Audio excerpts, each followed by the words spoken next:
Baik, terima kasih. Saya akan mempresentasikan hasil kerja saya, yaitu tentang materi kekuasaan, mata kuliah perilaku organisasi. Namun sebelum itu saya akan memperkenalkan diri saya. Nama saya Cindy Naftali Graciela Pangemanan dengan NIM 200611022237 kelas 2B5. Apa itu kekuasaan? Kekuasaan adalah kewenangan yang didapatkan oleh seseorang atau kelompok guna menjalankan kewenangan tersebut sesuai dengan kewenangan yang diberikan. Kewenangan tidak boleh dijalankan melebihi kewenangan yang diperoleh atau kemampuan seseorang atau kelompok untuk mempengaruhi tingkah laku orang atau kelompok lain sesuai dengan keinginan dari pelaku, atau kekuasaan merupakan kemampuan memengaruhi pihak lain untuk berpikir dan berperilaku sesuai dengan kehendak yang mempengaruhi. Dalam pembicaraan umum, kekuasaan dapat berarti kekuasaan golongan, kekuasaan raja, kekuasaan pejabat negara. Sehingga tidak salah bila dikaitkan dengan kekuasaan adalah kemampuan untuk mempengaruhi pihak lain menurut kehendak yang ada pada pemegang kekuasaan tersebut. Robert McIver mengatakan bahwa kekuasaan adalah kemampuan untuk mengendalikan tingkah laku orang lain, baik secara langsung dengan jalan yang memberi perintah atau dengan tidak langsung dengan jalan menggunakan semua alat dan cara yang tersedia. Kekuasaan biasanya berbentuk hubungan, ada yang memerintah dan ada yang diperintah. Manusia berlaku sebagai subjek sekaligus objek dari kekuasaan. Contohnya presiden. Ia membuat UU atau subjek dari kekuasaan tetapi juga harus tunduk pada undang-undang dan objek dari kekuasaan. Sudut pandang kekuasaan memiliki dua sifat, yaitu sifat pertama yang positif, merupakan kemampuan yang dianugerahkan oleh Allah kepada individu sebagai pemegang kekuasaan tertinggi yang dapat mempengaruhi dan mengubah pemikiran orang lain atau kelompok untuk melakukan suatu tindakan yang diinginkan oleh pemegang kekuasaan dengan sungguh-sungguh dan atau bukan karena paksaan, baik secara fisik maupun mental. Namun di dalam kekuasaan tidak semua yang berkuasa memiliki kewenangan, karena kewenangan bersifat khusus. Sifat kekuasaan position power adalah kekuasaan yang sudah dimiliki oleh seseorang pada suatu organisasi. Sifat kekuasaan ini biasanya ada pada seseorang yang memiliki jabatan di dalam suatu organisasi.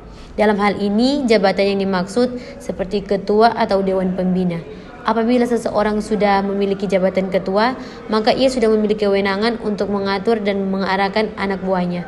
Bagi seseorang yang sudah memiliki kuasa di satu organisasi, tetapi tidak bisa mengembangkan tanggung jawab dengan benar, maka kemungkinan besar organisasi yang dipimpinnya akan sulit untuk berkembang. Oleh sebab itu, sudah seharusnya seseorang yang memiliki jabatan di organisasi harus mempunyai wawasan yang luas supaya organisasi yang dipimpin tidak mengalami kemunduran. Salah satu cara untuk memperluas wawasan adalah membaca buku. Yang kedua, kekuasaan bersifat negatif, merupakan sifat atau watak dari seseorang yang bernuansa arogan, egois, serta apatis dalam mempengaruhi orang lain atau kelompok untuk melakukan tindakan yang diinginkan oleh pemegang kuasa dan cara terpaksa atau tekanan baik secara fisik maupun mental. Biasanya pemegang kekuasaan yang bersifat negatif ini tidak memiliki kecerdasan intelektual dan emosional yang baik. Mereka hanya berpikir pendek dalam mengambil keputusan tanpa melakukan pemikiran yang tajam. Dalam mengambil suatu tindakan, bahkan mereka sendiri kadang-kadang tidak dapat menjalankan segala perintah yang mereka diperintahkan kepada orang atau kelompok yang berada di bawah kekuasaannya karena keterbatasan daya pikir tadi. Dan biasanya kekuasaan dengan karakter negatif tersebut hanya mencari keuntungan pribadi atau golongan di atas kekuasaannya itu. Karena mereka tidak memiliki kemampuan atau modal atau apapun, kekuasaan untuk menghasilkan segala, dan para pemegang kekuasaan bersifat negatif tersebut biasanya tidak berlangsung lama karena tidak akan mendapatkan dukungan sepenuhnya oleh rakyatnya. Sifat kekuasaan personal power adalah kekuasaan yang dimiliki oleh seseorang bukan di organisasi melainkan dalam hubungan sosialnya. Dengan kata lain, seseorang itu sudah memiliki jabatan di lingkungan rakyat, seperti jabatan RT, RW, kepala desa, dan sebagainya. Biasanya seseorang yang memiliki sifat personal power ini namanya sudah di lingkungan masyarakatnya.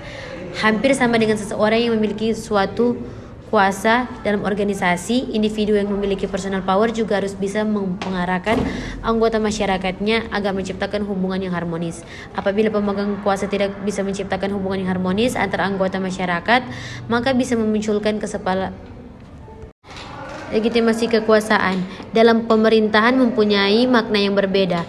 Kekuasaan didefinisikan sebagai kemampuan untuk mempengaruhi seseorang untuk melakukan sesuatu yang bila tidak dilakukan.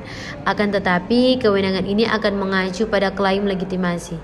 Pembenaran dan hak untuk melakukan kekuasaan. Sebagai contoh, masyarakat boleh jadi memiliki kekuatan untuk menghukum para kriminal dengan hukuman mati tanpa sebuah peradilan, sedangkan orang-orang beradab percaya pada aturan hukum dan perundang-undangan dan menganggap bahwa hanya dalam suatu pengadilan yang menurut ketentuan hukum yang dapat memiliki kewenangan untuk memerintahkan sebuah hukuman yang mati. Sifat kekuasaan. Kekuasaan cenderung korup adalah ungkapan yang sering kita dengar.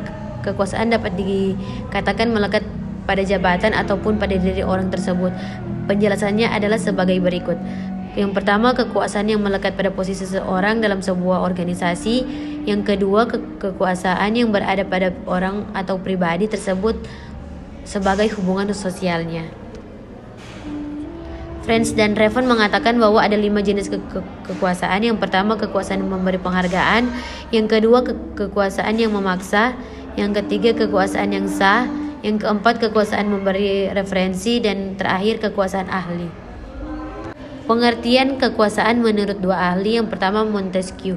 Menurut Montesquieu, kekuasaan itu dibagi menjadi 3 golongan. Kekuasaan yang dibagi menjadi 3 golongan ini dikenal dengan istilah trias postika. Adapun 3 golongan kekuasaan yang dimaksud yaitu kekuasaan legislatif, kekuasaan eksekutif, dan yudikatif. Sekian hasil presentasi saya mengucapkan banyak terima kasih.